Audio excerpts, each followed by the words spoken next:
A new wildfire forcing people from their homes in Athol tonight. The latest information from the scene. Cooler, cloudier, and maybe a bit rainier in the week ahead. State lawmakers reacting after news the notorious South Hill rapist Kevin Coe could soon be released. What they're saying tonight. Good evening and thank you for joining us for the KREM 2 Night Report. I'm Mark Hanrahan.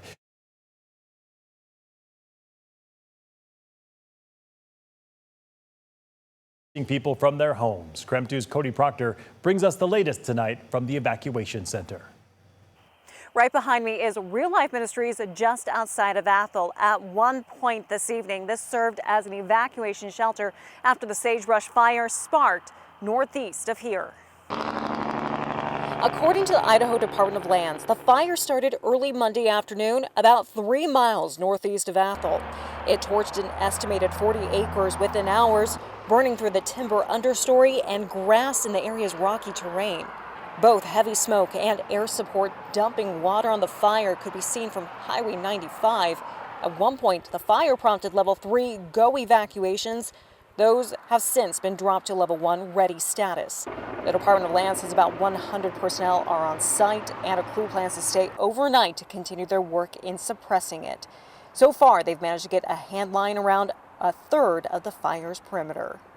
Now, it's been a busy fire season for crews in this area. The Sunset Fire actually started about 20 minutes away from where this fire burned.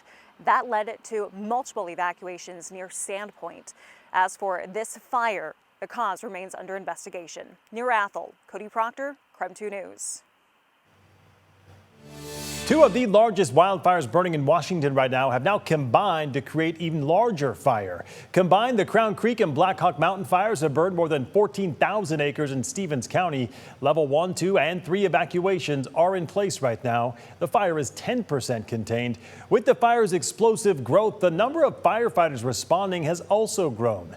Right now, more than 800 people and nearly 80 fire engines are on scene helping to fight the fire. Also growing in size is the rattlesnake fire burning on the Colville Confederated Tribes Reservation. Washington DNR reporting the fire has now burned more than 17,000 acres, adding about 4,000 acres just overnight. Level 3 go now evacuations are in place near the fire. An evacuation center has been set up at the Inchelium Community Center. The fire is just 5% contained tonight. All right, with those wildfires in mind, let's switch gears and take our first look at the forecast with Chief Meteorologist Jeremy the Goo. Jeremy? Mark, it's one of those where we do have a change in the weather pattern, but it is taking a while to arrive. One thing of note is that relative humidity sits at about 35%. We have a lot more moisture in the atmosphere thanks to a low now making its way ashore down along the Oregon-California border. Tons of moisture in the atmosphere and even some of that lifting its way into parts of Washington.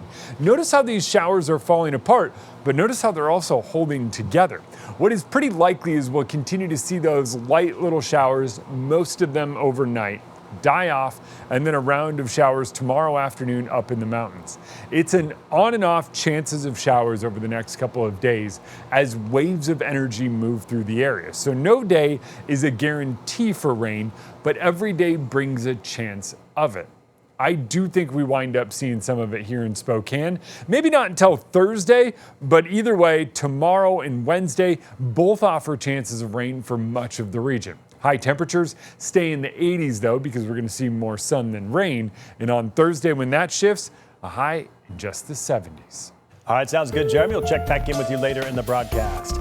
Now time for our night beat with a quick look at the day's top stories. A gruesome scene in Portland after police say a 22-year-old man killed his mom and 10-year-old sister before taking his own life on Saturday. Police say all 3 people died from gunshot wounds. Now there is a growing memorial outside the front fence of the home as neighbors and loved ones leave flowers and balloons for the lives lost. I don't know what made me do it. I just felt that they deserved that they deserved to be honored. Going by the house and seeing it and just knowing that not too long ago they were a functioning, happy family. The investigation is still ongoing tonight. New tonight, a JBLM soldier will spend more than 6 years in prison after he admitted to sexually assaulting a woman in the barracks. 20-year-old Deron Gordy pleaded guilty to sexual assault, abusive sexual content, and a separate charge for recording the crime. Gordon will be dishonorably discharged from the Army, and once his sentence is up, he will need to register as a sex offender. 3 other soldiers also face charges. The possible release of serial rapist Kevin Coe, also known as a South Hill rapist. The Department of Social and Health Services says Coe no longer meets the criteria as a sexually violent predator. He could be released from prison within 24 hours after a release hearing, which is scheduled for October 2nd. The state says because of his age, he's now 77, and health, Coe would be released to a care facility somewhere either in Pierce or King County. State Senator Mark Schessler slamming the potential move. Kevin Coe is one who has never acknowledged guilt or asked forgiveness and really never accepted treatment. With all of these things, he should not be released. And if you have any empathy for the victims, he should not be released. This is Senator Schessler says he now wants to pass a law in 2026 to make it harder to release serial rapists. And that's it for your Night Beat. For more information on any of these stories, just head to our website. That's KREM.com. The Idaho Transportation Department is kicking off a 6-week project on Sandpoint's Long Bridge tonight. That bridge will be reduced to 1 lane as crews work overnight. Construction starts at 7 each night and lasts until 6 the next morning. ITD is working with the Lake Pend Oreille School District to help families get to home games. On those nights, crews will start later to avoid game day traffic.